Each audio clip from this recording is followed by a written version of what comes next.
Bonsoir à tous, mesdames et messieurs, et bienvenue au journal sur CamNews 24. Au sommaire de cette édition, les gouverneurs des 10 régions du Cameroun viennent de prendre part à leur première conférence semestrielle au titre de l'année 2015. Le temps des travaux des assises de Yaoundé a été donné par le ministre de l'administration territoriale et de la décentralisation, René Emmanuel Sadi. Et puis, occupation jeune en temps de vacances, la commune d'arrondissement de Douala 1er ouvre ses portes à plus de 400 jeunes vacanciers pour près d'un mois de stage. Leur mission est de faire de cet arrondissement un lieu où il fait bon vivre en luttant efficacement contre l'insalubrité et le désordre urbain. Voilà pour les titres de votre journal, les détails juste derrière. Une fois de plus, mesdames et messieurs, bonsoir et bienvenue au journal. En ouverture de ce journal, Forces de défense et sécurité civile et Organisation professionnelle des travailleurs esquisse d'une collaboration réussie en temps de guerre. Tel est le thème d'un atelier que vient d'organiser à Yaoundé la Confédération des travailleurs du Cameroun. Les travaux étaient dirigés par le président de la dite confédération. Étaient également présents à cette rencontre les responsables syndicaux et les employés de plusieurs structures. Reportage Eric Ticheux et Jésus Ngonga. Partenaires du gouvernement et des employeurs dans la construction de la paix sociale et dans la production des richesses en temps de paix, les organisations professionnelles de travailleurs se mettent aux côtés de la communauté nationale menacée dans la protection des intérêts vitaux du Cameroun. Il était donc opportun de réfléchir et de sensibiliser les responsables syndicaux des travailleurs sur la question d'insécurité qui prévaut dans le pays et trouver des moyens pour accompagner les forces de défense engagées au front contre la nébuleuse Boko Haram. Aucun travailleur ne peut être heureux s'il n'y a pas de paix. Et nous avons souvent dit la paix sociale. Mais la paix sociale a plusieurs dimensions. Dans la paix sociale, il y a l'aspect économique, il y a l'aspect humain, il y a l'aspect politique. Et donc aujourd'hui, nous sommes bien dans notre rôle de dire que nous devons emboîter le pas au chef de l'État dans cette lutte contre Boko Haram, de manière à ce que nous qui sommes plus nombreux, parce qu'en fait, les travailleurs sont plus nombreux, et c'est les travailleurs qui composent les partis politiques. Donc il suffit tout simplement qu'ils prennent conscience de leur rôle, de leur place et de leur quantité et de la qualité de l'information qu'ils peuvent transmettre aux forces de l'ordre pour dire qu'ils sont interpellés et ils sont efficaces. Les participants à l'atelier se sont interrogés sur l'origine de ce phénomène Boko Haram qui, dans un contexte géopolitique sous-régional, pose un réel problème d'insécurité globale afin de proposer des recommandations. Et nous savons tous, autant que nous sommes des travailleurs, et que chaque fois que nous sommes dans une situation d'incertitude, la production s'arrête, tant pour nous-mêmes, nos familles, que pour l'entreprise et par ricochet la nation. Donc je pense que nous devons tous aujourd'hui être vigilants, changer nos stratégies, devenir moins négligents et plus vigilants en ce qui concerne tous les objets qui traînent et nos attitudes. Au terme de ces travaux, les responsables syndicaux de travailleurs du Cameroun seront capables de plus de vigilance dans la vie au quotidien et surtout renforcer dans leur rôle d'acteurs de paix. L'inspection et la certification phytosanitaire étaient au centre d'un atelier régional de 5 jours à Douala, regroupant tous les pays membres de la sous-région Afrique centrale. Le 10 séminaire dont les travaux ont été ouverts par le ministre en charge de l'agriculture et du développement rural, Lazare Simémenier, avait pour but de renforcer les capacités des participants sur les normes internationales et les données pratiques régissant l'inspection et la certification des produits végétaux aux frontières. Compte rendu des travaux. Les échanges des biens et des services dans le monde, rendus possibles par l'Organisation mondiale du commerce, nécessitent qu'une attention particulière soit accordée au type de produits faisant l'objet des échanges et plus particulièrement sur les produits destinés à la consommation. Quand nous produisons les fruits et légumes, vous voyez, pour les manger normalement, on doit les contrôler. On veut savoir s'il n'y a pas de produits chimiques dangereux qui sont dans ces produits.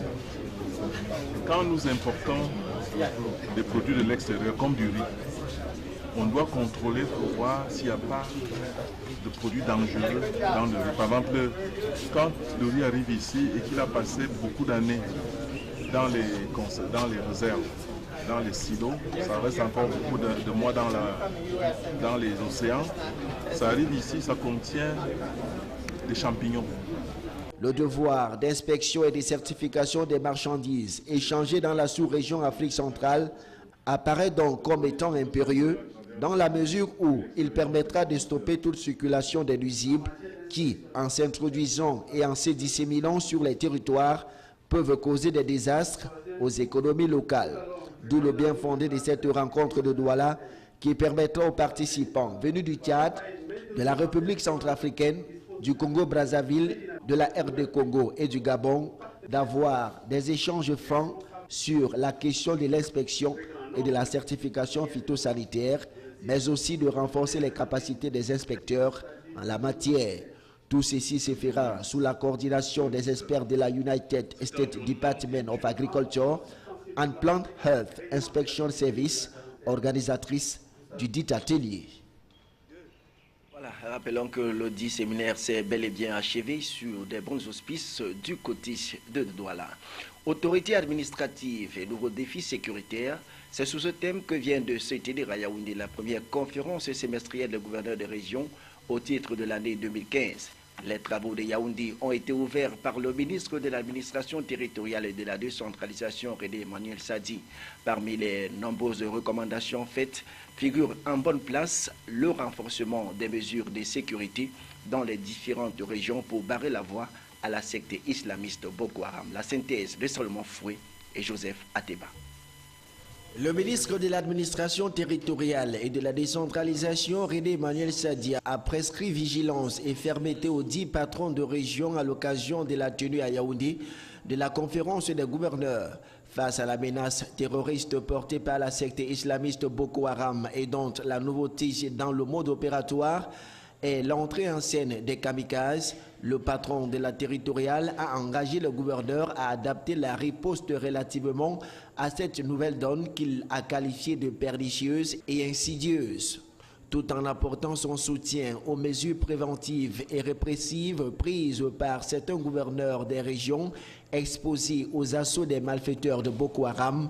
René Emmanuel Sadi indique qu'il n'est point question de baisser la garde. Il demande par conséquent aux 10 gouverneurs des régions de redoubler de détermination en synergie avec les forces de défense et de sécurité en vue d'éradiquer Boko Haram qui présente des signes réels d'essoufflement du fait des résultats obtenus grâce à la vaillance des soldats au front. À en croire le ministre de l'administration territoriale et de la décentralisation, la lutte contre l'insécurité sous toutes ses formes en prenant compte de la mutualisation des efforts avec les pays voisins conduira à faire de notre espace une zone de prospérité. Car, a-t-il poursuivi, la paix et la stabilité sont des éléments indispensables pour la mise en place des projets de développement, même dans les zones les plus affectées par la menace terroriste. Sécurisation accrue des personnes, des biens et des frontières nationales, sans oublier les défis de développement, exigence totale de transparence dans la gestion de l'effort de guerre consenti par les Camerounais. C'est sur ces injonctions à l'adresse des gouverneurs que René Emmanuel Sadi a ouvert les débats. Le ministre de la Santé publique vient d'effectuer une visite de travail à Garoua. André Mamafouda est allé faire part au personnel de santé de cette région de la nouvelle approche conçue pour la prise en charge des blessés dans un contexte dominé par les accidents issus des attaques et attentats actuellement enregistrés dans le septentrion. La séance de travail a eu lieu en présence de toute l'élite administrative de la Benue. Les précisions avec Giscard Amanboni. Le bref arrêt du ministre de la Santé publique à Garoua a été l'occasion de communiquer au personnel de santé en service dans cette partie du pays la nouvelle approche conçue pour la prise en charge des blessés dans un contexte dominé par des accidents issus des attaques et attentats actuellement enregistrés dans le septentrion. Nos personnels sont habitués à recevoir 1 ou 2 ou 3 blessés, mais dans le cas d'un attentat, c'est souvent plusieurs blessés à la fois. Il faut que plusieurs blessés soient secourus et qu'il y ait une intervention venant de divers secteurs. J'ai donc prescrit, comme à Maroua, la nécessité urgence d'établir un plan de contingence sanitaire, plan de contingence qui appelle à la multisectorialité pour que nous ne soyons pas surpris. La séance de travail de Garoua a permis au ministre de la Santé d'apprécier les mesures prises par la délégation régionale de la santé du Nord pour prévenir et gérer l'éventuel afflux de blessés qui surviendraient en cas d'attaque ou d'attentat. André Mamafouda a aussi saisi cette occasion pour annoncer la mise en œuvre dans les jours à venir des plans de riposte contre les épidémies. Nous savons que dans la région du Nord, certains districts sont encore en épidémie de rougeole. Il y aura une riposte qui va s'effectuer ce mois. Mais également, nous savons que nous sommes en saison des pluies. Nous devons être vigilants par rapport au choléra. Nous nous réjouissons que nous n'ayons aucun cas de choléra, tant dans la région du Nord que dans la région de l'extrême Nord. Au terme de sa visite, le patron de la santé publique s'est rendu au centre régional de l'imagerie médicale de Garoua, fonctionnel depuis le 3 juin 2015. Occupation jeune en cette période de vacances, la commune d'arrondissement de Douala 1er ouvre ses portes à une nouvelle cuvée de jeunes vacanciers pour près d'un mois de stage. Issus des cantons d'Eido, Akwa et Bali, ils ont été accueillis par le maire Lengue Malapa qui leur a investi d'une mission, celle de faire de Douala 1er un arrondissement où il fait bon vivre. Les précisions dans ce reportage. Ils sont au total 550 jeunes à avoir été retenus pour cet autre rendez-vous des stages de vacances organisé par la commune d'arrondissement de Douala 1er. Réunis ce 6 août 2015 à l'esplanade de la mairie, les 550 stagiaires ont été éclairés sur ce qu'ils auront à faire comme travail pendant les 3 semaines que va durer le stage. Leur mission principale est de faire de Douala 1er un arrondissement propre. Nous profitons de ces stages de cette année pour essayer de lutter contre non seulement le désordre urbain, mais la lutte contre l'insalubrité, particulièrement les inondations, qui sont un mal endémique dans la ville de Douala. Ces jeunes vont nous aider donc en curant les caniveaux de la ville de Douala 1er pour que nous ayons un meilleur sort pendant cette saison de pluie. Mais également, nous luttons contre un phénomène des déchets plastiques. Et nous avons axé les stages de cette année, comme ceux de l'année dernière, à travailler avec des partenaires pour que nous éradiquions ce déchet plastique dont nous savons qu'il est particulièrement nuisible. Pour le maire Lengue Malapa, il est question d'occuper ces jeunes en cette période de vacances afin de les mettre à l'abri de nombreux maux, parmi lesquels le vice, la nuit et le besoin. Les stagiaires seront accompagnés dans leurs tâches quotidiennes par un groupe d'encadreurs mis à leur disposition par les bons soins de la municipalité. À la fin du stage, ils recevront chacun une enveloppe en guise de rémunération, ceci afin de mieux préparer la prochaine rentrée scolaire.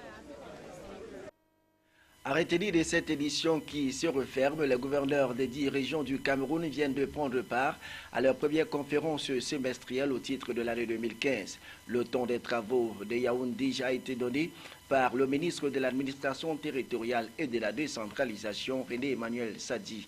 Et puis, occupation jeune en temps de vacances, la commune d'arrondissement de Douala 1er ouvre ses portes à plus de 400 jeunes vacanciers pour près d'un mois de stage. Leur mission est de faire de cet arrondissement un lieu où il fait bon vivre, en luttant efficacement contre l'insalubrité et le désordre urbain. Mesdames et messieurs, c'était le journal sur CamNews 24. Merci de l'avoir suivi.